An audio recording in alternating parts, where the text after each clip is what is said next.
Lo de los, This meeting is being recorded. lo de los micrófonos no es por fastidiar, sino porque es que me distraigo rápidamente con cualquier ruidito y entonces tengo que empezar de cero. Me gustaría muchas preguntas, voy a tratar de hacerlo un poco teórico duro, porque es que realmente los que me conocen saben que yo soy muy confiada de que el psicólogo tiene muchísima capacidad para aprender y dominar temas. Nadia Charaf tiene el micrófono abierto y se escucha todo. Así que algunas cosas no pasa nada. Algunas cosas van a estar un poquito altitas, ustedes me pueden preguntar, sé que son de primer año, así que pregúntenme, aprovechenme que voy a estar un ratito con ustedes. Y algunas cosas las estoy tratando de enfocar más para ustedes como usuarios. Porque el estrés crónico ya no es un tema como teórico, ya va a ser ahorita mismo un tema teórico práctico, porque todos hemos estado sintiendo un poco las secuelas del mismo. Así que también pues podemos compartir un poco de la teoría a la práctica que nos ha estado pasando durante este tiempo, ¿no? Okay.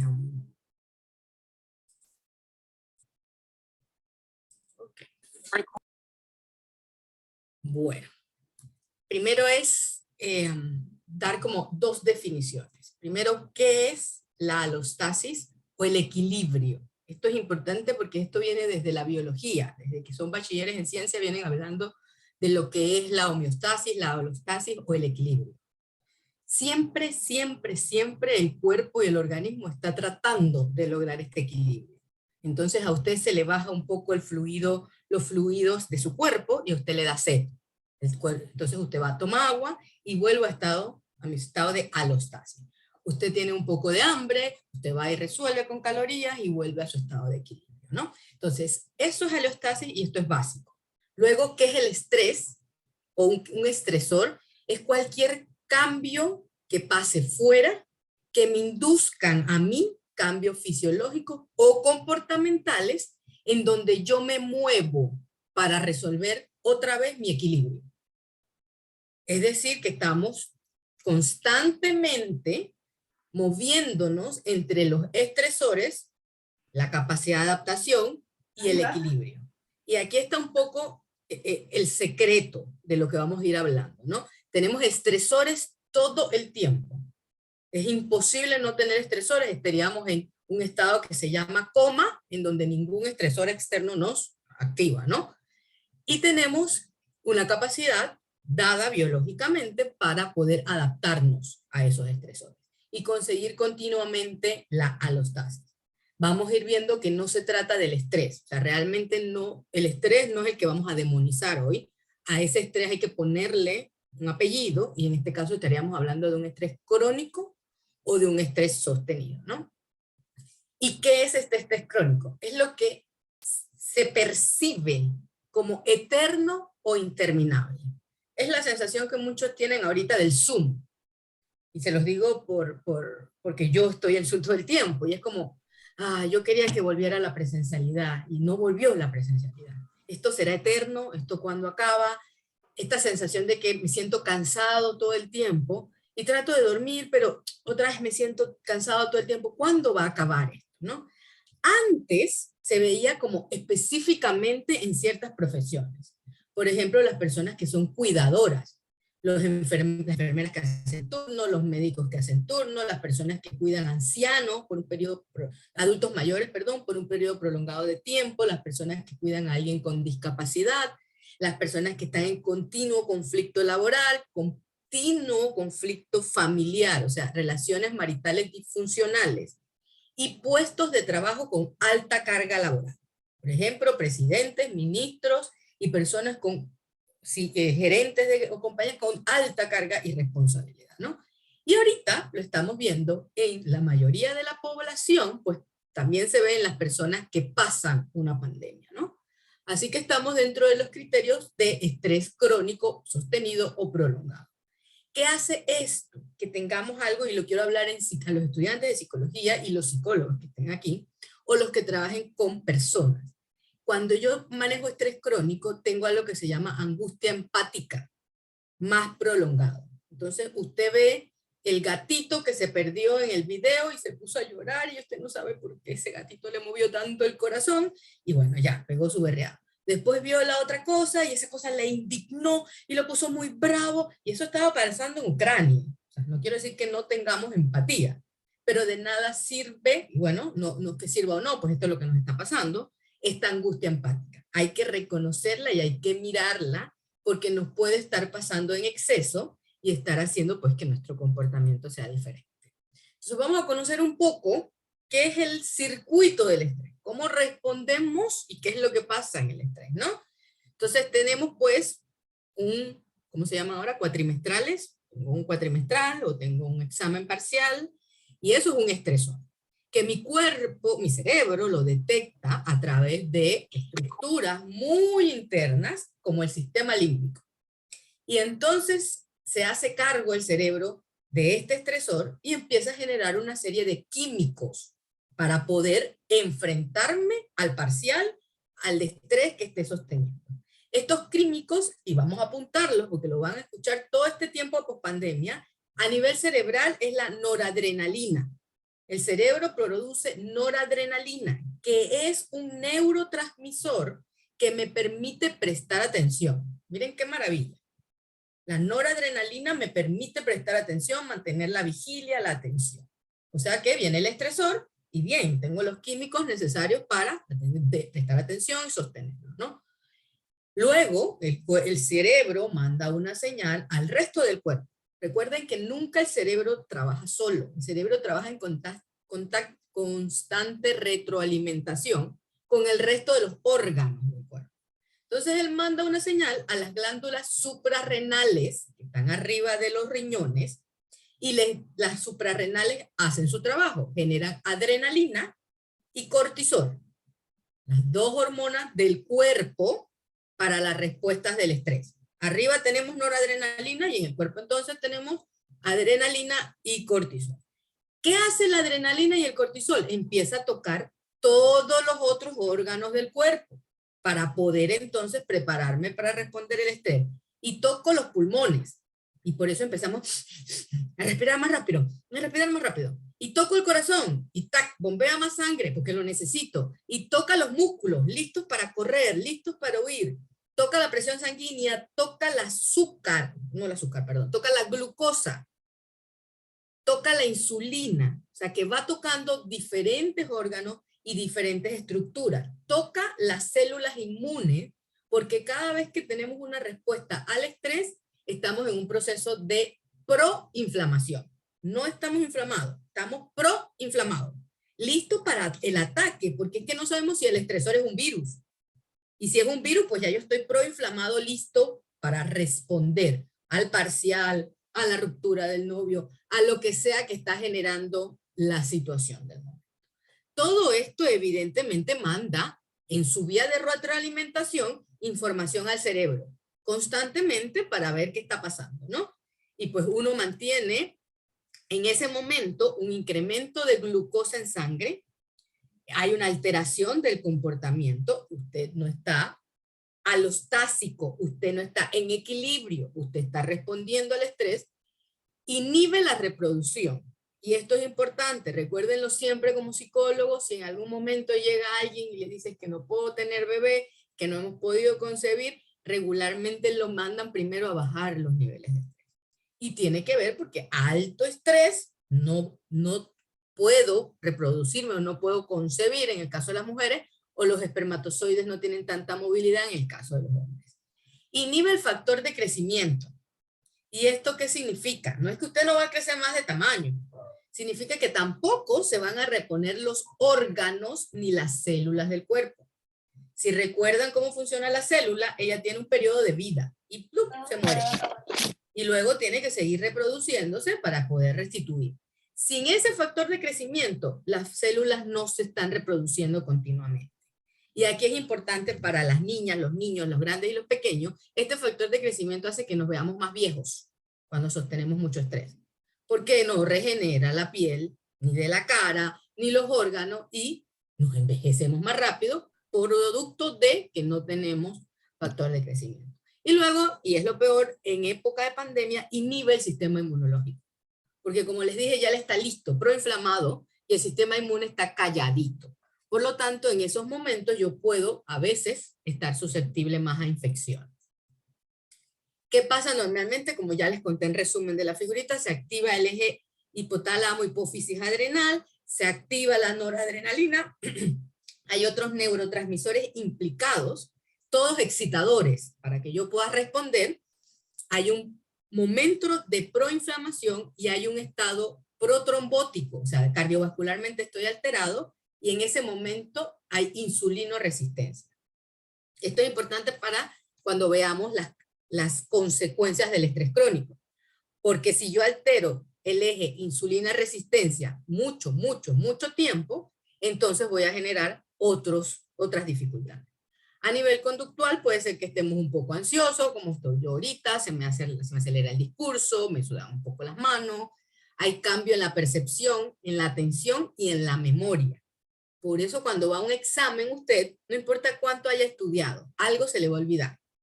Porque el mismo cortisol, la misma adrenalina y la noradrenalina hacen que la memoria no funcione también. No sé si han escuchado esto de que se me va la palabra, los que observan un asesinato, los testigos, no son tan fiables cuando están narrando las cosas. Porque el mismo estrés y el mismo miedo que se genera al ver la escena hace que mi memoria no sea tan confiable, ¿no?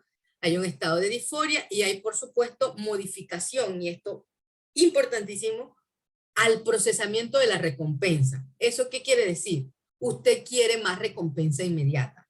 Quiere el chocolate, quiere el azúcar, quiere la camisa, quiere ir a dormir, quiere un ratito más el Netflix. O sea, resiste menos los impulsos. Entonces, cuando uno está estresado crónicamente, uno es una maraña de impulsividad, y esto es muy peligroso porque altera todos nuestros hábitos de vida, ¿no? El cortisol está de moda y está un poco demonizado, y no deberíamos, porque realmente él regula todo lo que tiene que ver con lo inmune y todo lo que tiene que ver con respuestas conductuales de ataque, huida, ¿no? Que la mayoría del tiempo estamos moviéndonos en ella. No crean que huir es salir corriendo. Huir también es quedarse calladito ahorita en la clase y decir, ojalá no me vean, no me pregunten, no me digan que aquí estoy. Eso es un mecanismo también de huida. Y de ataque es, yo voy a preguntar apenas abran los micrófonos, porque entonces los dos se están moviendo por cortisol. Uno un poquito más escondido y el otro más en ataque. Entonces el cortisol siempre está moviendo la conducta, nos ayuda también a focalizar, nos ayuda a establecer las emociones, la memoria relacionada con emociones. Entonces, usted va a recordar cuando el momento es intenso, no quiere decir que lo va a recordar con detalle. O sea, va a recordar la intensidad del momento, va a recordar la emoción del momento, quizás no los detalles, ¿no? Y podemos recordar, no sé, nuestra primera cita, nuestra primera ida a la universidad. Bueno, ahora cuando vayan otra vez presencial, vas a sentir ese cortisol porque va a ser la primera vez que piso el campus universitario como estudiante. Y el cortisol toca tres estructuras de las que vamos a hablar ahorita, que son el hipocampo, la amígdala y la corteza prefrontal. Pero de lo bueno tenemos que tener poco. Usted no puede estar todo el tiempo abusando del cortisol, como hacemos cada vez que postergamos entregar algo, y lo hacemos a último momento. Cada vez que usted hace algo a último momento, lo que usted está haciendo es abusando del cortisol. El cortisol la impregna, la hace correr, apurarse, hacer el trabajo, preste atención, y lo hizo y salió de él, ¿no? Pero de lo bueno poco, usted no puede estar acostumbrándose a un proceso de postergación para siempre. El cortisol, como todas las hormonas del cuerpo y muchos procesos del cerebro, tiene un ritmo de 24 horas. Es decir, él va cambiando a lo largo del día. Y aquí son las 8 de la mañana, momento ideal para empezar a funcionar. Yo voy a hablar de lo que dice la ciencia, no de lo que está haciendo el mercado laboral, no de los que viven en chorrera como yo, que se paran que la gente a las 4 de la mañana y 3 de la mañana. Yo voy a hablar de lo que dice la ciencia. Después ustedes me preguntan, pues, cómo se concilia una cosa con otra. Y lo que dice la ciencia es que uno debe arrancar a las 8 de la mañana, que es cuando ya el cortisol está en su punto. Estamos bien, estamos bastante listos para todo el enfoque, es el momento más alto, ¿no? Entre las 8 o 10 de la mañana. Por ahí él luego va a ir bajando y va a ir bajando y va a ir fluctuando a lo largo del día. Aquí hay un bajoncito más o menos a la 1 de la tarde, hay otro bajoncito como a las 3 de la tarde. Los que siguen un ritmo respetuoso al cortisol no toman café acá arriba, porque si ya yo de por sí tengo el cortisol alterado y le meto un estimulante como el café, pues eso es más acelere. Se lo toman pues a la 1 de la tarde o a las 3 de la tarde, que es cuando hay un piquito bajito y yo necesito ahí meter un estimulante. Muchas siestas de los adultos ocurren en estos periodos, a la 1 o a las 3, ¿no? Que son esos momentitos de bajones de cortisol. Luego él vuelve a subir y va a ir ahí fluctuando, tiene un piquito alto en la tarde-noche, por ahí a las 8 de la noche sentimos como un poquito de calor y es el cortisol que está alto, y ya él se va al piso para que podamos dormir. Y uno tiene... ya con eso como no lo trae. Me gusta eso. Y tiene un piquito otra vez arriba cuando son las 3 de la mañana, más o menos, que todo el mundo ahora hablamos, cuando hablamos del sueño, de ese periodo de las 3 de la mañana, un periodo en donde la gente se levanta a orinar o se fija, hay una ruptura de sueño, ¿no? Entonces, este cortisol, esto es lo esperado en una persona con hábitos saludables. Si usted no tiene hábitos saludables, esto es lo primero que se empieza a disregular. Y es posible que usted sostenga niveles altos de cortisol durante muchas horas en la noche y hasta altas horas de la madrugada y usted no pueda tener sueño reparador, y al revés, tenga un cortisol bajo durante el día y usted ande como apendejado y usted dice, pero es que por más que tome café y me tome el Red Bull y no me acelero y no puedo, pero es porque está disregulando su propio ritmo, ¿no? Y aquí quiero meter algo, y de estrés crónico me he ido a mucho, pero para poder que entendamos, y tomando en cuenta que son de primer ingreso ustedes, o pequeños, por decirlo de alguna manera, en esto de la psicología, quiero hablar desde el ritmo circadiano. El ritmo circadiano es el ritmo de 24 horas, que es ese ritmo que vimos acá arriba que lleva el cortisol. La mayoría de las funciones del humano está regido por el ritmo circadiano. Y el ritmo circadiano es un ritmo de 24 horas. En los países tropicales es una maravilla el ritmo circadiano, porque hay casi 12 horas de sol y casi 12 horas de oscuridad, que es lo ideal para que un ser humano sea feliz. Por eso la gente se va a vivir en los países tropicales, porque el sol durante muchos meses al año y durante el momento correcto es maravilloso. Entonces, el ritmo circadiano lo van a regir dos cosas importantes externas: la luz y la oscuridad en su defecto, porque producen o inhiben la melatonina, y la ingesta o el ayuno de calorías. Es decir, si usted come, es de día; si hay luz, es de día; si hay oscuridad, es de noche; y si usted no está comiendo, es de noche. Entonces, esos dos relojes van no tanto regulando, sino disregulando el ritmo circadiano, porque el ritmo circadiano viene con nosotros y es un poco biológico. ¿Qué factores pueden disregular este ritmo circadiano? Alguna alteración de algún órgano del cuerpo. Usted tenga alguna enfermedad en ese momento, entonces usted se le disregula el ritmo circadiano.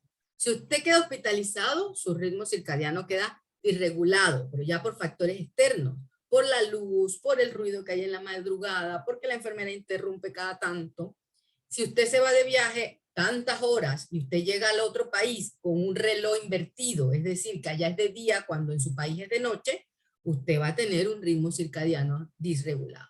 Pero también la contaminación lumínica que estamos teniendo en los últimos años, que hay luz por todos lados, o sea, de hecho no podemos apagar las luces en muchas barriadas por seguridad, entonces tenemos focos en los patios, focos en las calles, focos en todos los lugares. Esta contaminación lumínica pues altera el ritmo circadiano, y la ingesta de alimentos a horas nocturnas, comer de noche, también entonces altera el ritmo circadiano.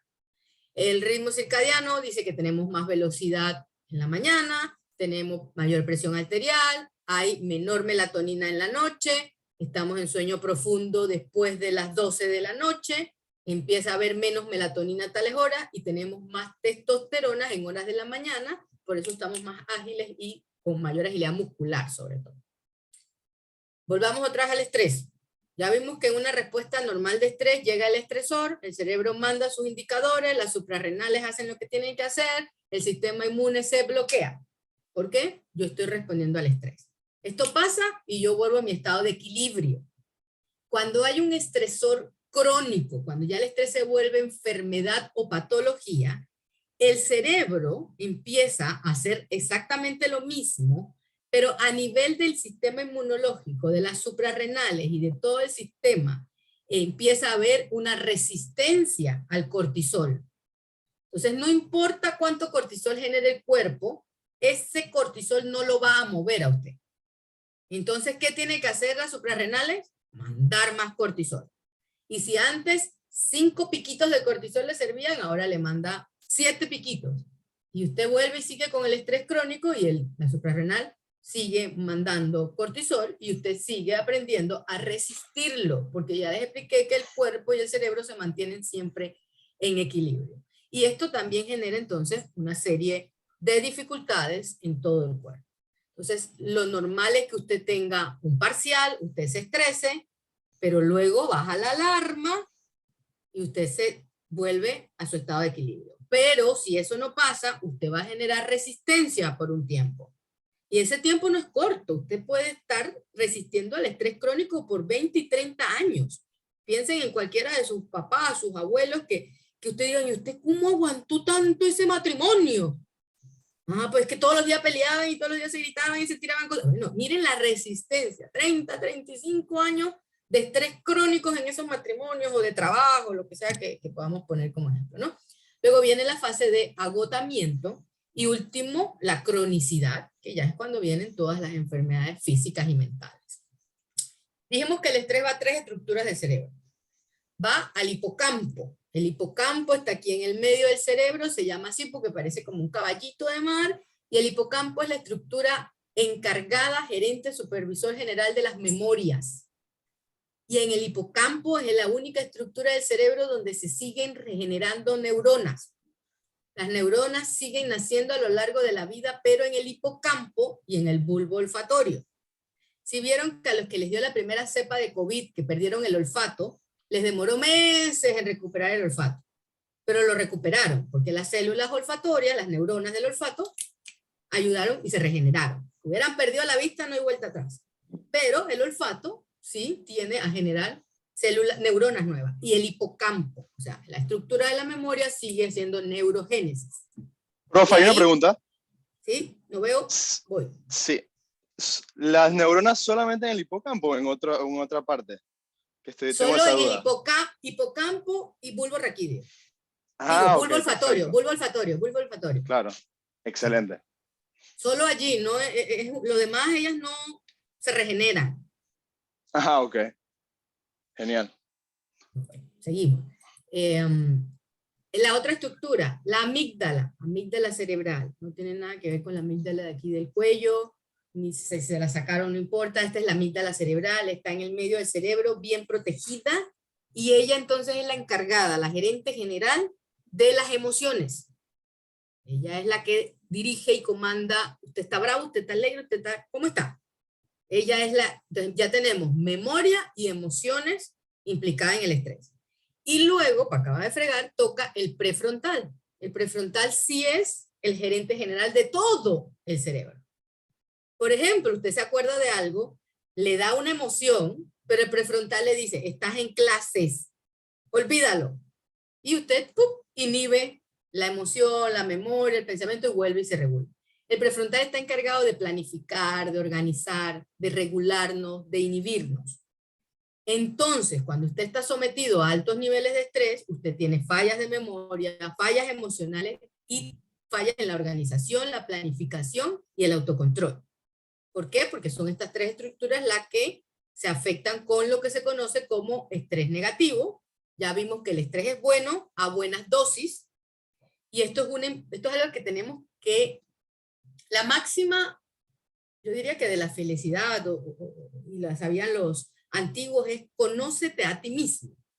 Cuando uno se conoce a sí mismo, uno sabe qué dosis de estrés o de estresores puede manejar.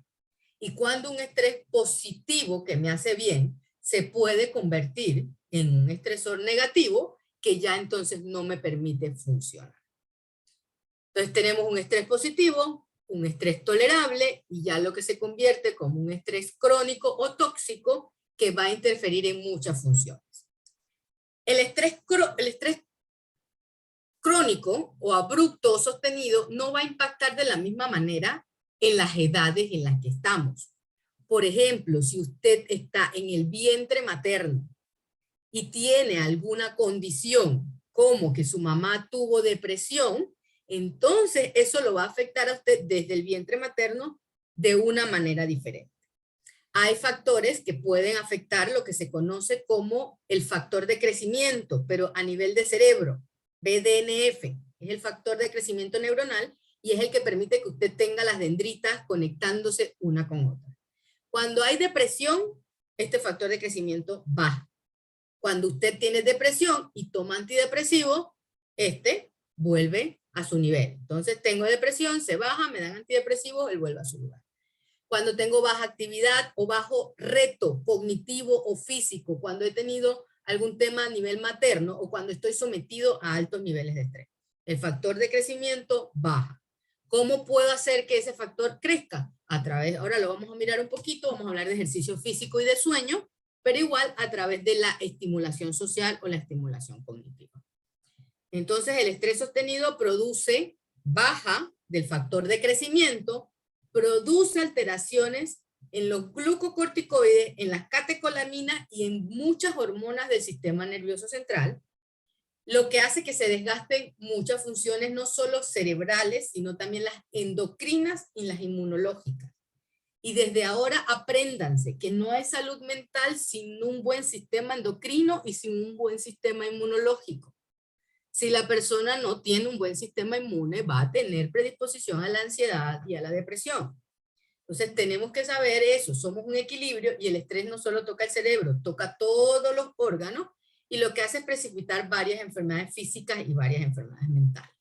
Ya lo vimos, ya vieron que toca el hipocampo, desde el hipocampo, lo cual hace que no haya neurogénesis cuando hay estrés crónico, o sea, usted no tiene nuevas neuronas en el hipocampo, por lo tanto, hay alteraciones de la memoria y esto está asociado con demencias, por ejemplo, las demencias tipo Alzheimer, en donde la mayor pérdida neuronal tiene que ver con las áreas frontales y las áreas temporales, que son las áreas de memoria.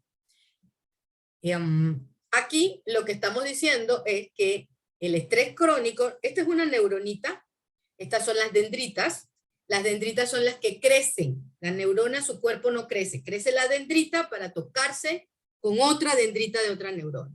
Cuando hay estrés sostenido, porque hay muchos glucocorticoides y mucho glutamato, que el glutamato es un neurotransmisor excitador, produce pérdidas de esas dendritas.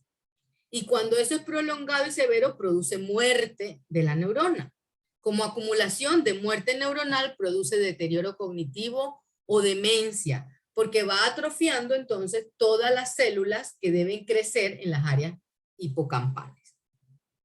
También va y toca la amígdala. Como toca la amígdala, la pone hiperreactiva. ¿Se acuerdan del gatito que vieron en el video de YouTube y se pusieron a llorar porque pobrecito el gatito o el perrito? La amígdala está como inquieta. Y ella entonces está reactiva, quiere decir que cualquier emoción la va a agrandar, la va a magnificar y van a estar más hiperactivos, más impulsivos. Y eso se llama hiperactividad de la amígdala porque ella ha estado trabajando mucho tiempo. Al estar trabajando mucho tiempo, pues ella está excitadísima. En cualquier estímulo, ella dispara, ¿no? Ya hablamos de que influye en el sistema inmunológico, lo que hace también que haya fatiga de las glándulas suprarrenales y después de que él mandó todo el cortisol y que a usted no le hizo nada ese cortisol. Nada, porque ya mandó sus últimas dosis, ya las suprarrenales ya no generan entonces el cortisol normal que usted necesitaba generar en el momento para poder funcionar correctamente. Entonces va desgastando el sistema inmunológico, las glándulas suprarrenales. Otra consecuencia es el incremento del hambre o de la necesidad de ingerir calorías. como toca los glucocorticoides y toca también el almacenamiento de la grasa y de la glucosa, una vez tengamos estrés, el cuerpo va a querer calorías, porque las va a necesitar para atacar, para huir o para lo que necesite resolver en el momento del estrés. Entonces, evidentemente, si ingerimos calorías y estamos obesos, estamos sobrepeso, cosa que ha pasado en muchas personas post pandemia, nuestro cerebro también va a sufrir las consecuencias pues, de esa ingesto de calorías. El estímulo estresante, ya vimos, pasa por el cerebro, va a las suprarrenales, nos mantienen entonces generando situaciones, pero cuando es crónico, se va a alterar el sistema cardiovascular, podemos tener propensiones a las isquemias cerebrales o a los derrames, la hipertensión arterial va a estar desde muy jóvenes en nosotros, va a haber entonces cuadros o síntomas de ansiedad y depresión, y podríamos estar predispuestos a tener obesidad, generar diabetes o hiperinsulinemia, estar en constante proceso inflamatorio, y esto es una combinación perfecta para generar cáncer. O sea, uno de los tres factores de riesgo más importantes se juntan y entonces se incrementa el estrés sostenido, la presencia de cáncer en las personas. La profesora Arcia me pidió un poco que hablara de epigenética. Voy a hacer mi mejor trabajo porque esto es de genetistas, ¿no? La epigenética es cuando, a ver, venimos con una cantidad de genes dados. Y usted trae por allí, vamos a poner algo facilito, el gen de la esquizofrenia. O usted trae el gen de la ansiedad. Y ahí está el gen guardado. Pero en la etapa adulta, vamos a ir de atrás para adelante, usted presenció una pandemia. Esta pandemia se convirtió en un estrés sostenido y crónico y hizo que sus genes se metilaran. Metilar un gen es que el gen o se apaga o se enciende. Es decir, se puede expresar. Y entonces su trastorno de ansiedad, que solo era un gen, cambió, se metiló y sí se expresó como un gen dominante, y usted entonces tiene ansiedad. No porque la heredó directamente de su mamá o de su papá, sino porque la traía por ahí recesiva y el gen pues se expresó producto de algo epigenético. Los estudios salen a nivel cerebral, por ejemplo, con el cigarrillo. La nicotina tiene la capacidad epigenética de alterar el óvulo de la abuela. Y ese nieto puede tener la predisposición a trastornos del aprendizaje y de déficit de atención. La mamá, no. La mamá que nace de ese óvulo no tiene la condición, pero puede heredar y hacer que el nieto tenga tal condición, porque la nicotina es bastante epigenética. Los mayores estudios lo han visto por ahí con el plástico, el bifenol A. El bifenol A que se contiene en algunos plásticos causa algunas alteraciones epigenéticas y produce algunas alteraciones de género. El estrés sostenido hace lo mismo, dependiendo en qué momento fue que sucedió el estrés. Si fue a nivel prenatal, porque mi mamá trabajó a altos turnos, mi mamá trabajó a alta demanda, mi mamá estuvo sometida a estrés crónico durante todo mi embarazo, o mi mamá estaba en una situación de guerra, una situación de incertidumbre, de maltrato. Entonces hay ciertos genes, que son los que tienen estos nombres aquí, que se metilan o que se activan. Aquí muchos genes que están vinculados con autismo y esquizofrenia, que ya uno dice son condiciones preexistentes, o sea, muchos vienen desde lo prenatal. Luego, cuando ocurren situaciones de estrés crónicos como la muerte de una madre, como la pérdida de los cuidadores, como la negligencia, el abuso infantil, a edades tempranas hay otros genes que se van metilando y asimismo a edades adultas. Cuando sufro de entonces estrés sostenido en el embarazo, vamos a tener mayor predisposición a conducta antisocial, esquizofrenia, autismo, ansiedad y depresión, producto de esa epigenética. No porque el bebé la heredó. A veces usted busca en la entrevista clínica y ni el papá, ni el abuelo, ni el tío, nadie había tenido esa conducta. Pero resulta que la mamá mantuvo una situación de estrés sostenido durante el embarazo y entonces, producto de la epigenética, tenemos entonces estas condiciones en nuestros pacientes. El estrés crónico tiene entonces una influencia directa en todos los procesos proinflamatorios. Como les dije, estamos siempre proinflamados cuando estamos respondiendo al estrés, pero si usted se mantiene continuamente en este estado, va a generar alergias, va a generar asma, puede generar artritis, depresión e insomnio, que son enfermedades consideradas inflamatorias. Esto nos muestra, este estudio que traje aquí tiene que ver con la demencia tipo Alzheimer y el estrés sostenido. A medida que sostenemos estrés, van ocurriendo situaciones, como le dije, a nivel cerebrales, que producen inflamación también a nivel cerebral y hace o ocurre una asociación con la aparición de Alzheimer en estas personas. Voy a pasar por aquí. Hablamos un poco de los ritmos circadianos y quiero volver un poquito aquí porque alterar el ritmo circadiano se convierte en un estresor crónico. Si ustedes no están logrando regular el ritmo de dormir de noche y vivir de día, solo eso se va a convertir en un estresor crónico, que pues ya están escuchando cuáles son todas las consecuencias, y en salud mental las estamos mirando ahora a partir de la pandemia: mayor cantidad de estrés, ansiedad, depresión, alerta reducida y neuroticismo. Sería todas estas personas que están como impulsivas de la amígdala, o están muy tristes, o están muy alegres, o están muy reactivas. El estrés crónico también tiene implicación en lo que se conoce como la red por defecto. La red por defecto tienen que estudiarla, no la van a aprender aquí conmigo.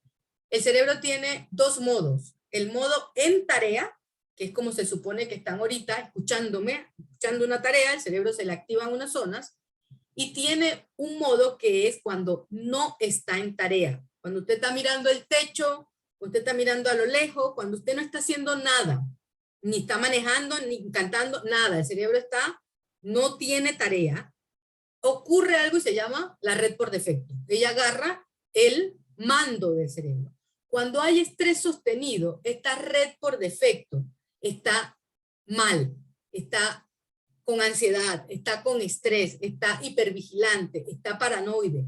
Entonces, y esta red es la que nos alimenta, es como el lenguaje interno. Esta red es la que nos habla.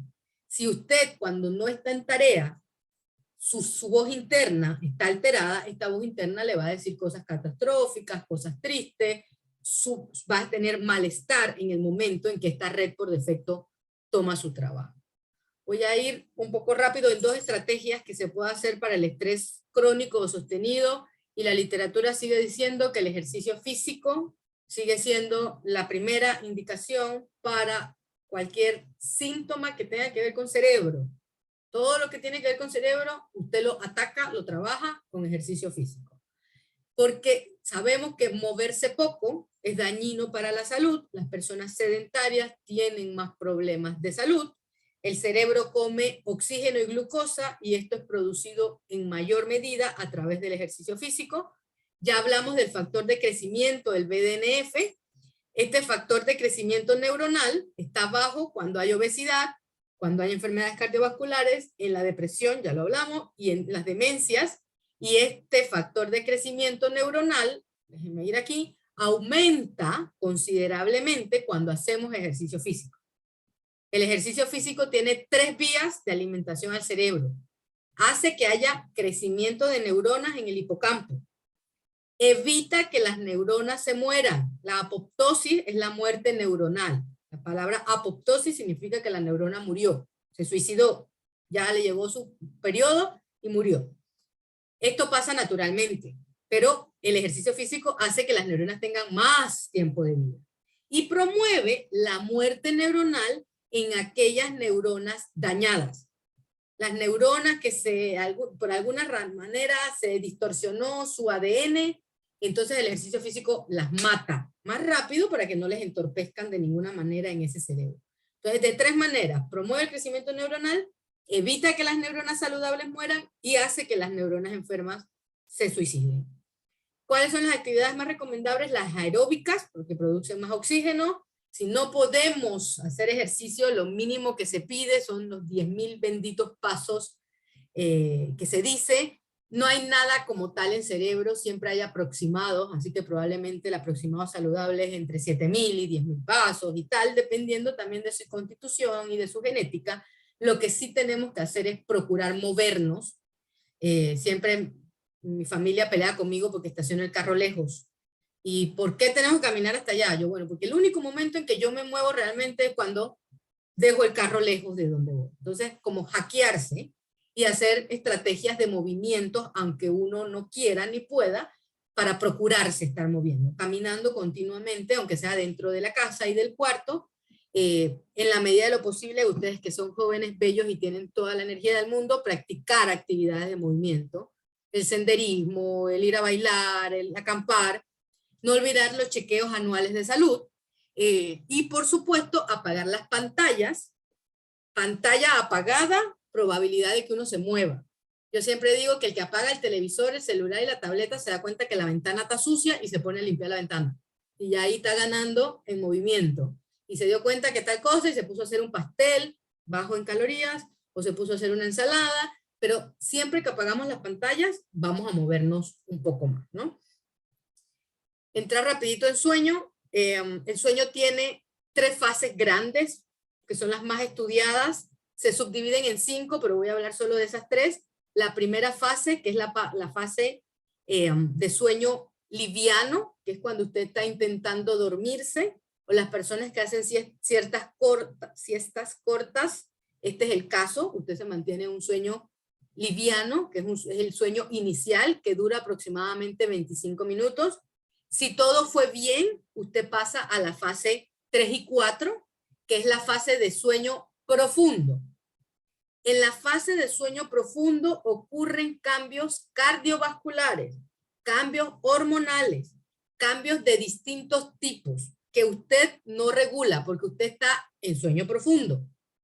Ese es el momento del sueño en donde usted no escucha nada, usted suena la alarma y usted no la escuchó hasta que salió del sueño profundo, pero el sueño profundo es el sueño reparador a nivel fisiológico y a nivel mental.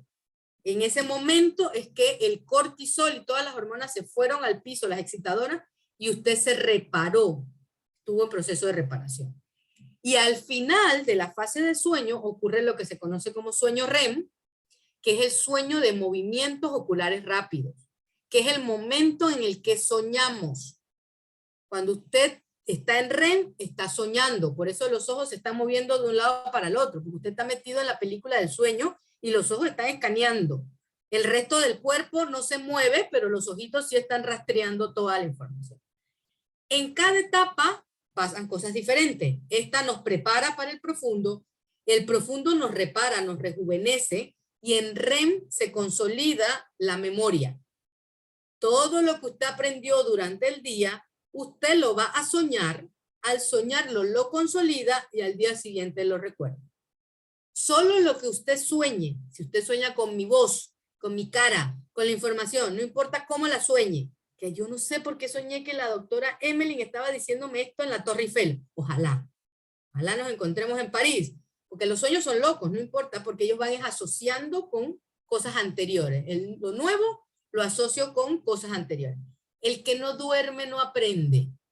Así que no trasnoche para un parcial, no trasnoche para un examen, porque puede hacer que llene el examen, pero no va a quedar nada para después.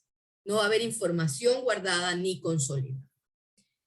Lo que dice aquí atrás es que tenemos requerimientos de sueño diferentes, los recién nacidos y los adultos, a medida que se van haciendo mayores, tienen lo que se conoce como sueño polifásico. Duermen varias veces al día. A partir del año, los niños duermen más de noche y hacen unas siestas durante el día. A partir de los 4 años, las siestas se tienen que ir quitando para que el niño duerma de noche. Y ya en el adulto, nuestros requerimientos de sueños, ahorita vamos a ver las horas, son de 7 a 9 en general.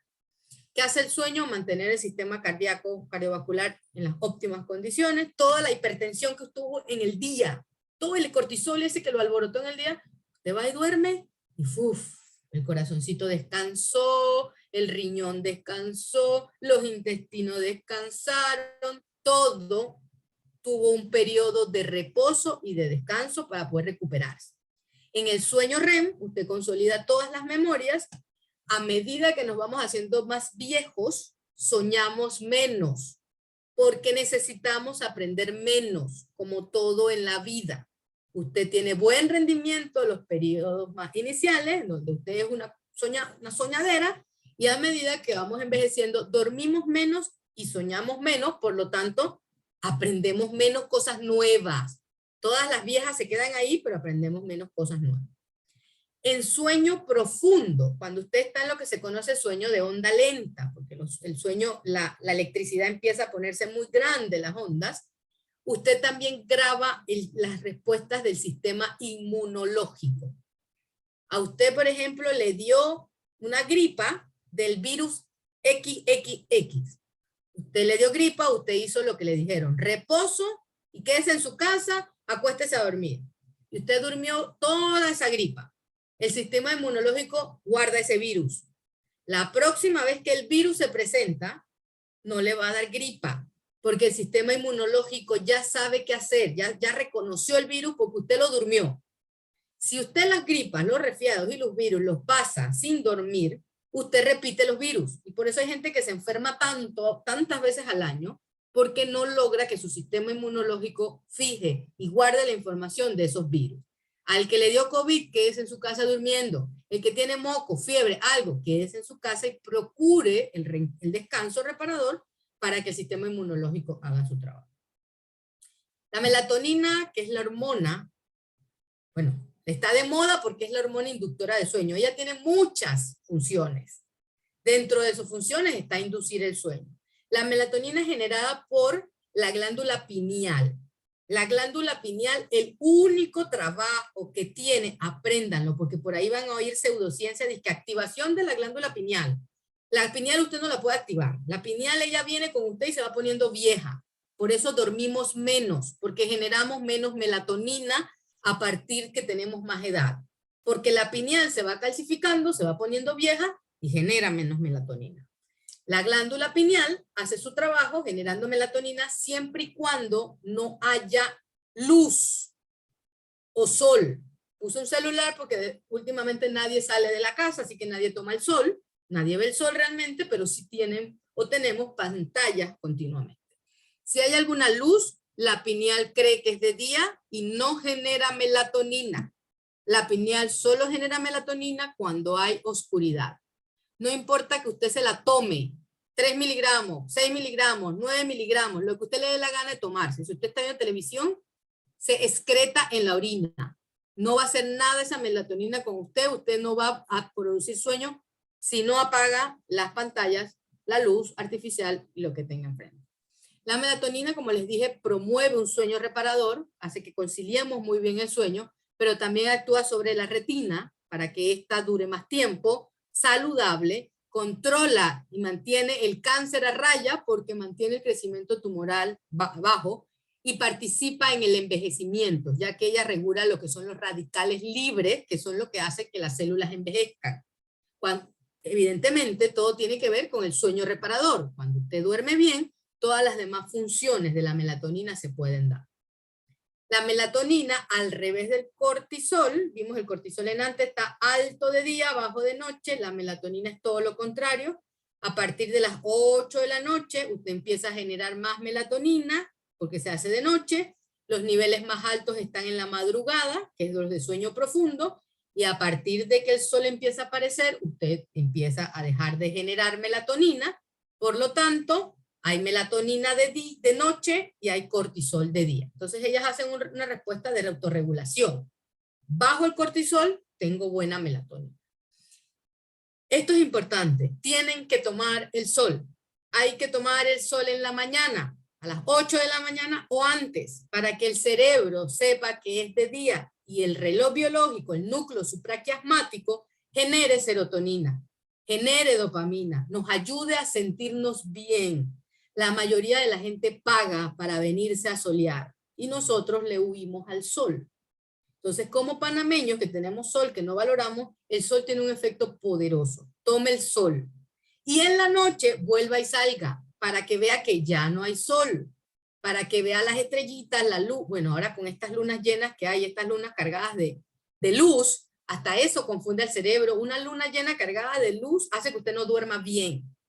Ahí tenemos que ponernos antifaz y demás porque la luz de la luna hace creer al cerebro que es de día.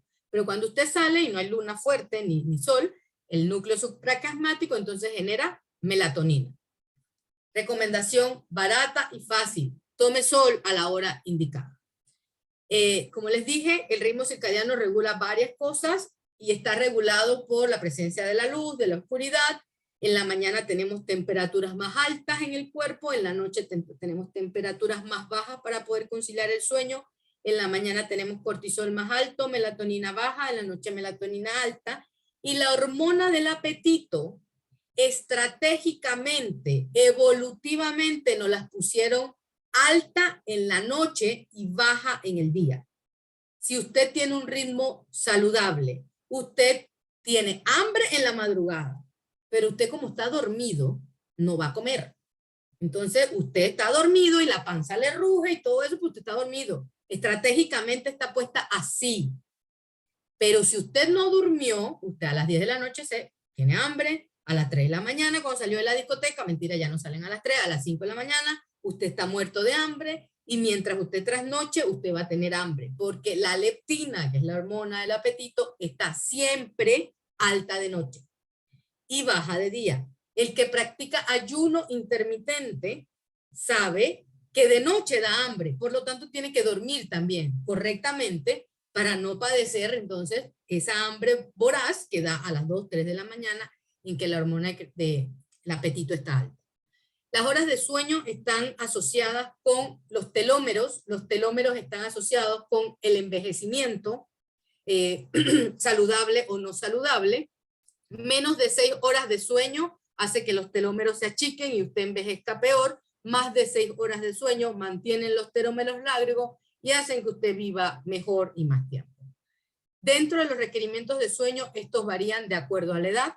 Los niños duermen más, los adultos duermen un promedio entre 7 y 9 y los adultos mayores duermen menos otra vez, porque tienen menos necesidades de aprendizaje y de crecimiento que los niños. No es negociable las 7 horas de sueño. Los estudios son consistentes. El ser humano necesita un mínimo de 7 horas de sueño. ¿Qué hay que hacer para dormir? Moderar el consumo de estimulantes. Esta es una diapositiva de viejos, porque ustedes no toman casi café o té, ustedes toman Red Bull y otro tipo de sustancias que son estimulantes, o el Ritalin, que está de moda entre algunos estudiantes. Todas son estimulantes. Esto va a interferir con el sueño. Hay que evitar la luz 1 hora, 40 minutos antes de dormir. Usted no se puede comer un bistec a la hora de dormir, ni se puede comer un plato de cereal, porque está lleno de calorías. Usted en la noche no necesita calorías. Usted en la noche necesita bajar las calorías. Usted coma como un rey en el desayuno. Todo lo que usted quiere, usted se lo mete en el desayuno porque usted viene del ayuno. Usted coma todo lo que quiera en el almuerzo, pero trate de no comer casi en la noche y en la tarde-noche, porque usted ya no va a necesitar calorías para funcionar. Cree el ambiente adecuado, sin luz del aire acondicionado, sin luz del equipo de televisión, sin luz, nada de luz. La luz le dice al cerebro que es de día. Trate de que no haya tanto ruido, y si no puede controlar el ruido, conseguirse los tapones de oídos para poder aminorar el ruido. La temperatura ideal es entre 23 grados y 18 grados, lo que obliga a que en Panamá tengamos que tener aire acondicionado en la noche para poder dormir de la mejor manera. Otra recomendación es el choque de temperatura. Usted pone su aire a 23, a 22, a lo que usted le considere cómodo, se baña, si puede y tiene, con agua caliente, y ese cambio de temperatura le hace como una señal al cerebro de decirle, ahora hay frío, es momento de dormir, y usted empieza a generar patrones que inducen el sueño. Eso es lo que es finalmente una rutina de sueño. Uno va generando las mismas conductas todo el tiempo y el cerebro va entendiendo que es el momento de ir a dormir. Limitar las siestas al sueño ligero, que va entre 20 a 30 minutos, y las siestas deben ser antes de las 3 de la tarde para que no interfieran con el sueño de la noche. Profesora, yo tengo un sí. comentario sobre lo que está diciendo de la iluminación durante las horas de sueño. Me parece muy interesante porque yo soy una persona que a mí me da mucho miedo dormir en la oscuridad. Entonces tengo que tener por lo menos algo encendido, y me pasa mucho que después lo tengo que apagar porque mi calidad de sueño a la hora de despertarme es como que siento que no dormí Cómprate un nada. antifaz. Supongo, pero igual Así no, tienes seguridad porque no tienes miedo porque está la luz, pero está bloqueado exacto. y no entra, ¿no?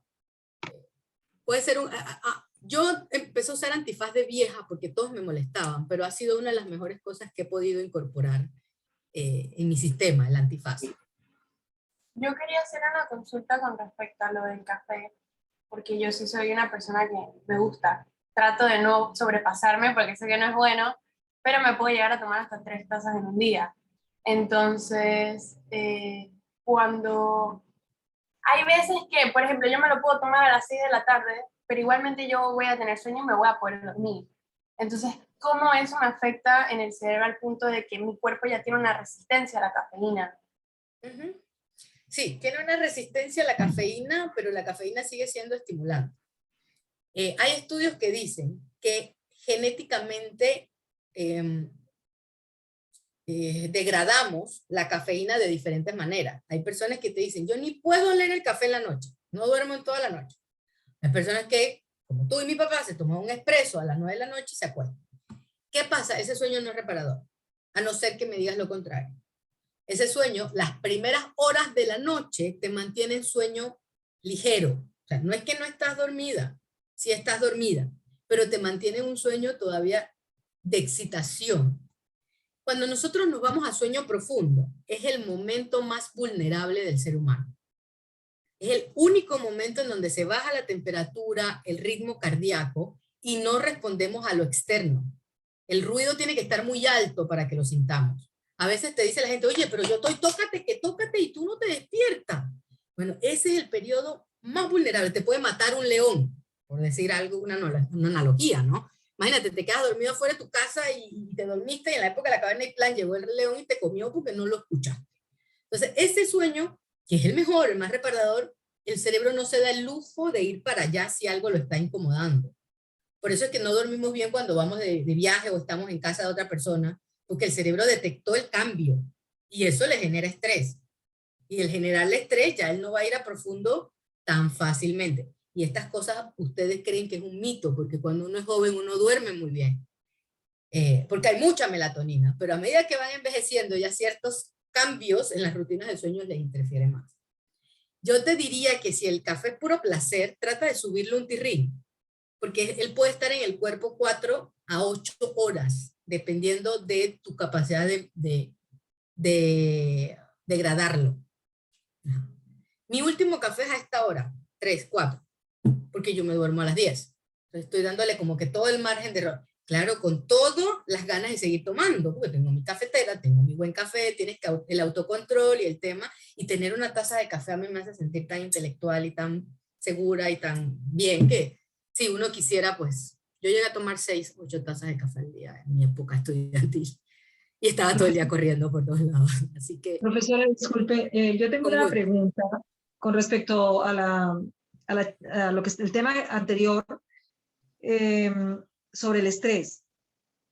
Aparte del ejercicio y de todo de tomar agua, de comer saludable, ¿hay alguna medicina que hayan sacado para las personas que sufren de estrés o que tienen un estrés muy fuerte? No, bajar el estrés. No. Bajar el estrés. Sí. Otra pregunta también. Usted habló de un gen que se hereda de los abuelos, que puede que la madre no lo herede a ese padre, pero el hijo de la madre sí se lo heredó al abuelo o a la abuela, porque nieto, puede ser... Abuela, nieto. Había hablado de que ese gen podía no activarse. O sea, no necesariamente tiene que activarse también. Así es. Okay. Uno viene con un conjunto de genes en el ADN, variados. Y algunos son dominantes, que son los que se expresan, y otros son recesivos o quedan ahí guardaditos. Hay eventos, situaciones, químicos que pueden hacer que esos genes calladitos se enciendan. Y hay cosas que pueden hacer que los genes que se expresaron se apaguen. O sea, tienes un gen saludable de dormir correctamente. Y se altera y se daña, pues. Pero le hago la pregunta como más directa. En el caso mío, por ejemplo, mi hijo heredó los genes del abuelo, o sea, pero del papá de su papá. ¿También puede? Sí, heredamos los genes de todos los antepasados en un rejuego. Acuérdate que esto es una mochila genética. ¿Y qué va quedándose? Los genes más fuertes. Por ejemplo, los ojos negros oscuros son genes fuertísimos. Y ya la vida, el papá lo tiene claro, la tía lo tiene claro, el abuelo condena chiquillo los ojos negros porque del lado tuyo y había uno del lado de allá que era negro y se juntaron y salió. Entonces, la genética, por eso te digo que le iba a dar como rápido un parangón de la epigenética, porque la genética es complicada. Existen genes que determinan cosas como el color de los ojos, pero hay cosas que no se pueden determinar por los genes como la inteligencia. La inteligencia no es genética solamente, es una carga de genes que dan como resultado conductas inteligentes. Pero en genética ¿El temperamento se puede heredar también a través de todo es heredado y todo es epigenético. Usted hereda y usted estimula o apaga. Usted puede venir con un factor de inteligencia verbal, por decirlo, muy buena. Usted es muy bueno aprendiendo conceptos. Nadie lo estimuló en la casa, pues se perdió. En cambio, usted vino con un gen que no era muy bueno y lo estimularon al máximo y usted puede estar. O sea, la genética responde en psicología y cerebro más o menos al 60-70. En otras áreas, pues sí va a ser directo, ¿no?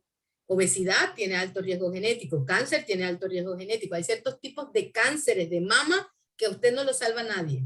Son los cánceres tempranos, entre los 20 y pico y los 30 y pico de años. Esos son heredados de la mamá, de la abuela, de la tía. Y es un gen bien.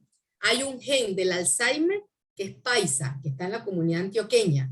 Ese gen, el Alzheimer, da a los 40, 50 años, a edades muy tempranas, y es heredado así, dominante, de manera dominante. La genética es maravillosa, tienen que estudiar genética. Profe, yo tenía otra consulta. Usted nos estaba hablando de que en la maternidad somos muy propensas a, o sea, diversas situaciones que pueden ocasionarnos cambios emocionales a nosotras. Bueno, yo no estoy embarazada, pero no sé, pero ajá. La cosa es que nos pueden ocasionar cambios que le pueden alterar al bebé en su etapa prenatal y tal. Entonces, quería preguntar, porque usted estaba hablando de que si la ansiedad, la depresión, todas estas cosas, ¿esto tiene que ver con la epigenética también? O independientemente de esto, siempre vamos a estar propensos a que si nuestra madre vivió esta situación, nosotros en alguna etapa de nuestra vida vamos a producto de todo esto vivirla también. Sí, depende siempre del factor y del nivel del estrés sostenido durante el embarazo. Si la mamá, bueno, es que fueron 15 días, no es lo mismo te voy a poner un caso de un estrés sostenido real, una mamá migrante que sale a su primer mes del embarazo de su país y empieza a migrar y el recorrido para llegar hasta donde tiene que llegar le puede demorar un año a esa mamá, le puede demorar todo su embarazo. Entonces ese bebé que va a nacer seguramente bajo peso, porque es que otra de las cosas que hace el estrés sostenido es que el bebé nace con bajo peso y con baja talla. Y esto hace entonces que puedas tener problemas de tales que vimos, esquizofrenia, problemas de aprendizaje, problemas de conducta antisocial. Pongamos otro ejemplo, una mamá que se embaraza, el papá le dice, ese bebé no es mío, está adolescente, los abuelos le dicen, yo no sé quién te va a ayudar, y la mamá llora todo el tiempo, pero a los 3 meses todo se arregló, todo el mundo se puso contento, todo cambió, ya la mamá los últimos meses no lo pasa con tanto estrés. Entonces va a depender siempre de la dosis y del estresor. Otro estresor puede ser la desnutrición materna. La mamá no está comiendo. Otro estresor es el ácido fólico, no tomó suficiente ácido fólico. Y recuerden que estresor no es solo mental, el estresor puede ser algo físico. Por ejemplo, los bebés que son prematuros y están mucho tiempo en la unidad de cuidados intensivos tienen problemas de integración sensorial. Porque todo el tiempo está el pip, pip, pip, pip. Han visto, aunque sea en la televisión, las unidades de cuidados intensivos que tienen luces, sonido y pip, pip, pip, pip, pip, pip, pip, y todo el mundo está como corriendo alrededor de todo el mundo en la unidad. Bueno, ese bebé que estuvo ahí metido 3, 4, 5, 6 semanas hasta que alcanzó su peso y pudo respirar solo, va a tener una condición diferente al bebito que no. A los bebitos recién nacidos prematuros le tapan los ojitos, porque sus ojos no están listos todavía ni siquiera para la luminosidad. Entonces, todos esos son factores de estrés, no es solamente un estrés como mental, o también hay estresores físicos, ¿no? Como la luz, el sonido. A las pantallas, a los bebés les hacen daño, no por el contenido, sino solo por el hecho que están emitiendo luz y movimiento y sonido constante. Y el cerebro está hiperexcitado todo el tiempo respondiendo a la luz y al sonido, no importa qué contenido sea. ¿Okay? Tengo a Bárbara y después a Angeli. Y a María después. Yo tengo una pregunta con respecto a lo último que mencionó sobre que no se debía comer comidas pesadas al momento de podernos irnos a dormir. Pero, ¿qué sucede con las personas que, por ejemplo, hacen ejercicio físico, por ejemplo, levantamiento de pesas, pero no hacen el ejercicio en las mañanas o en las tardes, sino que lo hacen en la noche, y luego tienen que comer altas cantidades de proteína y carbohidratos para la regeneración del músculo? ¿Qué sucede con esas personas? O sea, ¿su sueño se ve afectado también? En el momento se van a ver muy bien, pero dentro de 20 años van a ir a la consulta. ¿Okay? Porque es que acuérdate que esto del crónico es porque es por el tiempo. O sea, no es que yo ahorita me puse fitness y en 6 meses no dormí, comí de noche. Puede ser que no pase tanta factura. Sostenerlo en el tiempo. El tema de comer de noche es que también tienes otras hormonas que no están sintetizando los alimentos correctamente. Por ejemplo, los carbohidratos se comen temprano porque son llenos de energía y en la noche no necesitamos, como decía, esas energías. Cualquier extremo es malo. O sea, si tú tienes que entrenarte altas horas para poder tener un físico, eso tampoco es tan saludable. Si tú tienes que comer altas porciones de comida para sostener un peso, tampoco es saludable. O sea, esos extremos pasan factura de otra manera, ya sea que en el momento la persona no tiene buena capacidad de aprendizaje, buena capacidad de memoria, buena regulación de sus emociones, porque sí, evidentemente, si te comes, pero es que piensen en cualquier día que les haya pasado, se comieron una comidota rica y se fueron a dormir y que va, daban vueltas y se dormían, pero entonces se pararon como que no descansados, cuando ya los viejos decimos, no, es que me da la acidez en la noche, entonces si yo como de noche me da la acidez, no estamos diseñados para comer de noche. Hormonalmente, biológicamente no estamos diseñados para eso. Angeli. Sí, profe, tengo dos preguntitas. La primera es, ahora que mencionaron eso de hacer ejercicio, ¿cuál es la hora, como en base a esto del sueño, cuál es la mejor hora para hacer ejercicio físico? La hora en que estamos trabajando, de 3 a 5 de la tarde. Ok, la otra preguntita era que ese ciclo del sueño se repite varias veces durante la noche Sí, o es solo una vez. Sí, no, el ciclo se va repitiendo durante la noche y el ciclo va a durar entre 60 y 90 minutos. Esa es buena pregunta porque no lo expliqué. Tenemos los cicladores rápidos, son los que necesitan menos horas de sueño. Ellos entre 60 y 70 minutos hacen un ciclo y necesitamos de 5 a 6 ciclos por noche. Entonces ellos en sus 6 horas y media, 7 horas, hicieron todos los ciclos de sueño. Yo quiere que bailemos con él, pero no.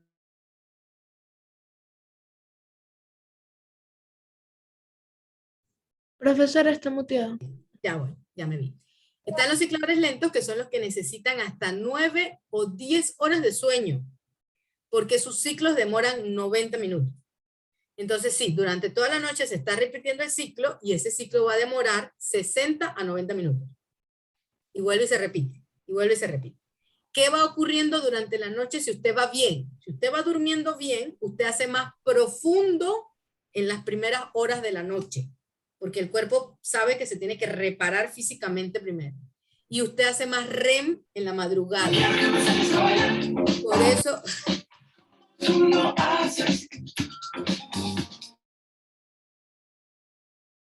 Por eso, cuando en la mañana nos levantamos, a veces recordamos los sueños, porque ese es el momento en que más estamos soñando, en la madrugada y en las mañanas. Entonces, sí, se repite, Angeli, durante toda la noche varias veces. Se puede interrumpir. Si tú estabas en ligero y te despertó algo, tienes que empezar. O sea, no es acumulativo. Si estabas en profundo y algo fue muy fuerte y te despertó, no llegaste a REM, tienes que empezar. No se contabilizó ese ciclo. ¿Quién más seguía? ¿María? Sí, ¿me escuchan? Sí. Profesora, disculpe María que te interrumpa un momentito.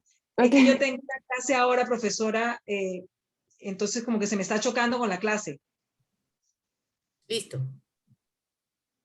Me tengo que retirar. Cuéntame, María. Ok, esto sí, ante todo, buenas. Ok, mi pregunta era que en base a, viendo el tema de todo lo que hemos hablado, bueno, que usted ha hablado el día de hoy, normalmente creo que la mayoría aquí, si en caso tal fuésemos en presencial, tendríamos que levantarnos tipo a las 4 o 5 de la mañana para posiblemente llegar temprano a la universidad, posiblemente estaríamos saliendo, no sé, 12, 2, 3 de la tarde, posiblemente lleguemos a la casa, tenemos cosas que hacer, después tenemos que estudiar, y si en caso tal queremos tener una vida, digamos que fitness, haríamos el ejercicio en la noche y posiblemente estaríamos acostándonos tipo 10, 11 o 12 de la noche. Entonces, viendo el estilo de vida que posiblemente tenemos nosotros como estudiantes y también las personas que trabajan, que tienen familia, ¿cómo uno puede tener un equilibrio con todo? ¿Cómo sería la manera más precisa? Primero, no puedes tenerlo todo. Ese es el principio. ¿Ok? Ok. Podemos decir, bueno, tenemos 10 hábitos saludables y en mi estilo de vida y mi logística se adaptan 5. Entonces me quedo con lo que puedo adaptar a mi logística. Si me quedo aspirando a todo, no hago nada. O sea, si yo digo, es que bueno, es que como no puedo hacer ejercicio, tampoco voy a comer ensalada porque ya no puedo hacer nada y mi vida es una desgracia y entonces no hacemos nada.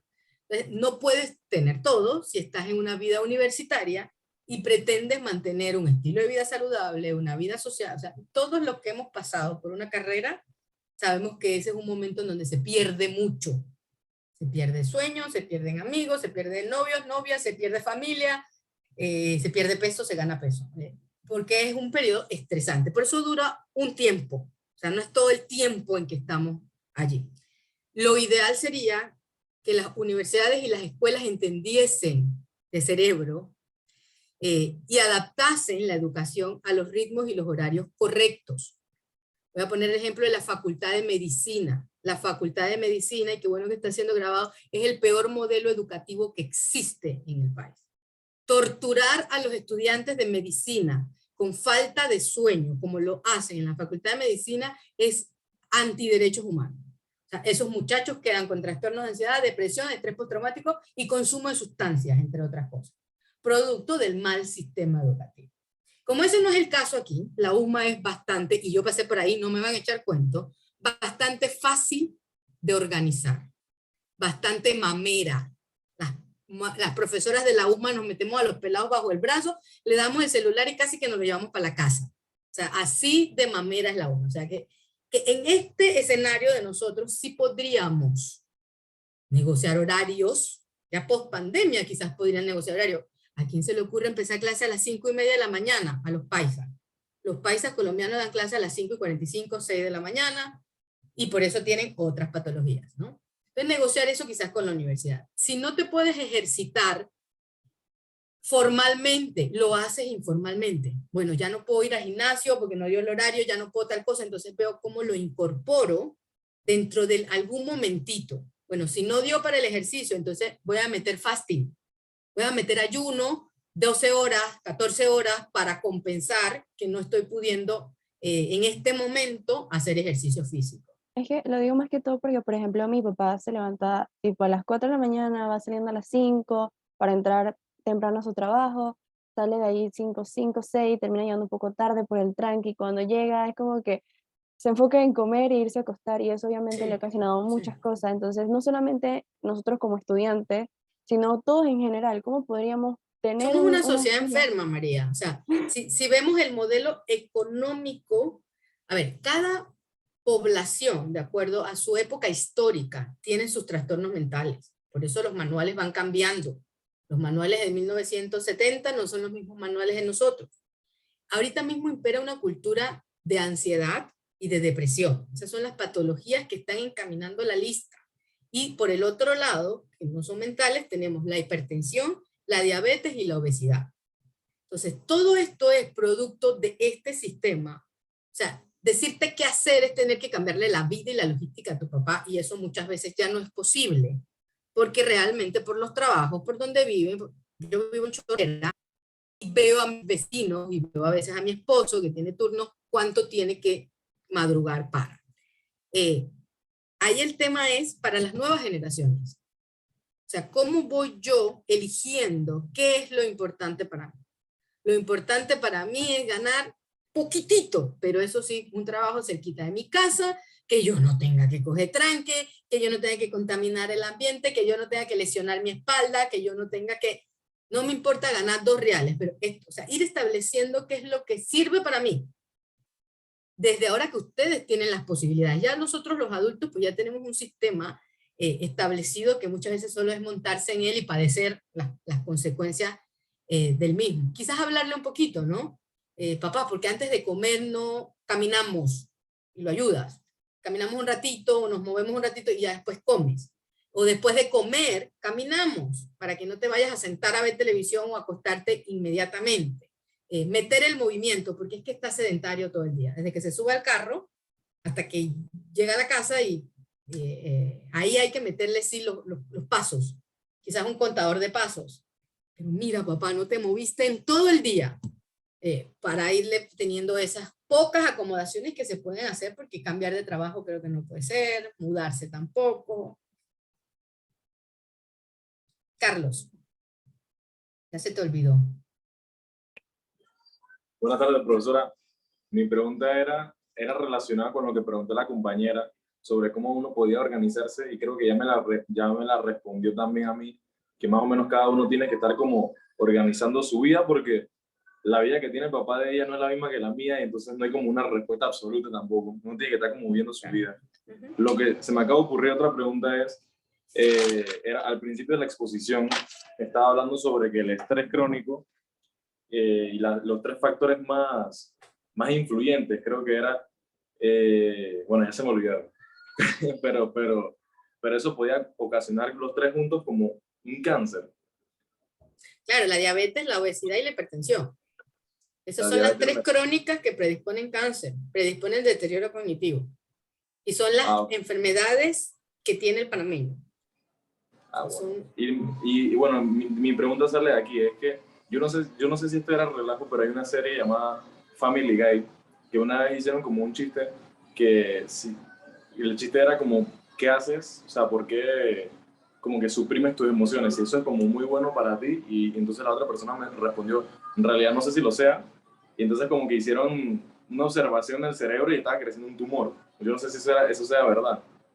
Claro, si tienes un tumor, pero a nivel frontal, puedes tener lo que se conoce como apatía. El paciente, tú le echas un chiste, no se ríe, lo insultas y tampoco reacciona, porque es que el regulador emocional está con un tumor. O sea, que el estrés puede causar tumores también. No. No. Esto es, el síntoma que me describe puede ser producto de un tumor, pero no. Y de hecho los cánceres que el estrés predisponen no son cerebrales. El cáncer cerebral es tan raro porque es que lo que se reproducen son los astrocitos, que no son neuronas, son otro tipo de células que están en el cerebro. Y regularmente son tumores benignos. Lo que molesta es el crecimiento en el área. Listo. Gracias. ¿Listo? ¿Alguien más?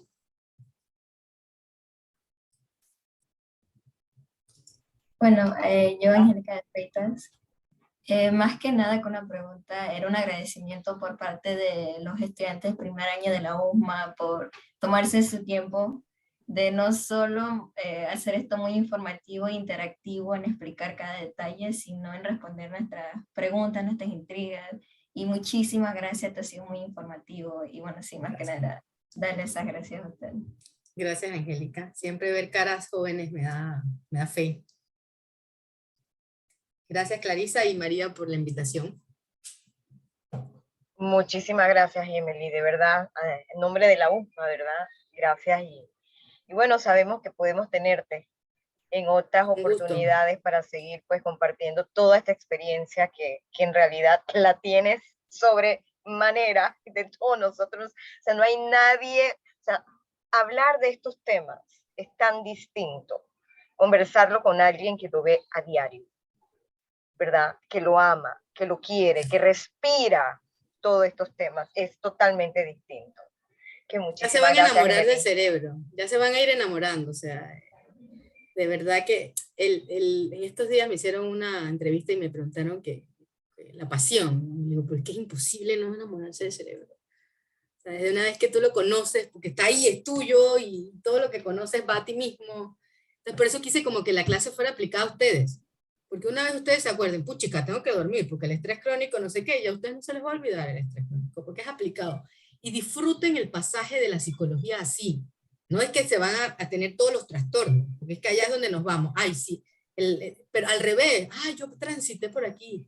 Yo tuve una etapa oral, yo tuve una etapa de caminar, yo tuve una etapa tal. Véanlo desde ustedes mismos para que sea más bonito este caminar del aprendizaje de la psicología. Y siempre a la orden, la USMA es la única que estoy recibiendo practicantes, así que a la orden en todos los aspectos. Carlos, ¿tenías una pregunta adicional? Sí, profesora, una muy rápida. Quería preguntarle que me interesó sobre lo de neuropsicología, más o menos qué hace o qué veo, sí, qué observa un neuropsicólogo y cómo uno hace para llegar a convertirse en uno. Un neuropsicólogo hace muchas cosas dependiendo de dónde está. Están los neuropsicólogos de los hospitales, entonces ellos están con los psiquiatras, con los neurólogos, están los que están en hospitales, pero están en cirugía, ellos están con los neurocirujanos, y está, por ejemplo, Yemila, que es egresada de la USMA. Yemila trabaja en la Caja de Seguro Social, en la especializada con los neurocirujanos que hacen operación de cerebro abierto. Entonces ella está con el paciente mientras el cirujano está tocando la cabeza del paciente, el cerebro abierto, despierto, y ahí van pues quitando los tumores y demás con la precisión de tener a alguien experto en funciones cerebrales. ¿Qué hace un neuropsicólogo? Es conocer el funcionamiento del cerebro y conocer funciones cerebrales. Creo que el mito es que solo conocemos funciones cerebrales, porque si conoces funciones cerebrales sabes de todo lo que hablo ahorita, sabes de genética, tienes que saber de psicofarmacología, tienes que saber de varias ramas, porque el cerebro no es solo neuropsicología. Entonces, dependiendo de dónde estés, yo lo que más hago es evaluaciones para aportar a diagnóstico. Evaluamos niños desde los 3 años hasta los 90 años, adultos hasta 90 años, para aportar en el diagnóstico de patologías y enfermedades. ¿Cómo se llega ahí? Creo que la USMA va a abrir, espero que este año, la maestría de neuropsicología. Ya estaba hace rato armándose, ya se habían hecho algunas reuniones, ya habíamos concedido algunos lugares de práctica para la maestría, así que yo espero que ya a mitad de este año, pues una vez sí logre arrancar. Así que sería quedarte ya en el país y está. Si no logra arrancar, sí, tienes que hacer neuropsicología afuera. Y dependiendo también de dónde te especializas en neuropsicología, es como el modelo con el que te formas. Recuerden que todo tiene un modelo teórico. Entonces, hay modelos soviéticos, que son los lurianos, más en México y España, y hay modelos más occidentales de psicometría y de medición, que es el que yo me formé, por ejemplo. Gracias. Habemos 13 neuropsicólogos en el momento. O sea que todavía es un campo que requiere más gente. Sí. ¿Tiene Muy Instagram? interesante, cuando yo estudié solamente había uno. Claro, cuando yo llegué estaban 2, pues yo fui la primera mujer, estaba el doctor de Ovaldía, De Ovaldía. estaba Yalmar, que va a ser profesor de usted. Es que la USMA tiene 4. Si Sí. me cuento yo como pegada ahí, que no soy de la USMA, pero Eres de la tienes USMA, a Yalmar, tienes a Diana, tienes a Abdel, y estoy yo. O sea, Estás tú, dentro sí. de las universidades tienen el 30 y pico % de todos los neuropsicólogos, ¿no?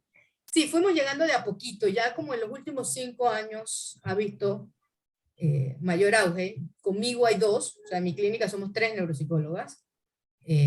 Hay uno en Chiriquí, y el resto seguimos aquí en la ciudad. Así que sí, hay mucho que hacer, Clarisa. Sí. Y este grupo precisamente tiene muchas personas interesadas en el área. Al inicio que Bueno, converso los con ellos, neuropsicólogos tenemos un dicho, que lo único que existe realmente en psicología es la neuropsicología. Que todo lo demás no existe, pero bueno, eso es un poco como el ego falso ese que... bueno, todo cae en la neuro, ¿no? Bueno, Yo diría que en las neurociencias, o sea, psicología es una corriente en las neurociencias y de ahí parte. Pues. Así es. El que quiere ser neuropsicólogo tiene que gustarle estudiar, porque esto cambia cada rato. O sea, de la regeneración neuronal ya vieron, cuando yo estudié las neuronas no se regeneraban. Ahora ya sabemos que sí. Cuando yo estudié no se hablaba de las glías, ahora las glías ya no importa tanto las neuronas, las principales estrellas son los astrocitos, las microglias y los oligodendrocitos. Entonces van cambiando, porque probablemente de cerebro sabemos el 25%, o sea, hay todavía cosas que realmente no hemos podido estudiar. Así que, listo muchachos, tengo consulta. Muchas, pero muchas gracias. Tienen que seguirme en las redes, Clarisa, por favor, porque mira, voy a volver a poner, es @clínica neuropsicológica, eso es lo único que me piden cada vez que hago una conferencia. Perfecto. Que tienen que ir a las redes para que me digan, güey, doctora Lolo. Buenísimo. Chao. Chao. Gracias. Gracias. Chao, profe, gracias. Muchas gracias. Gracias, hasta luego. Chao. Gracias, hasta luego. Hasta luego. Gracias, hasta luego. Hasta luego. Hasta luego.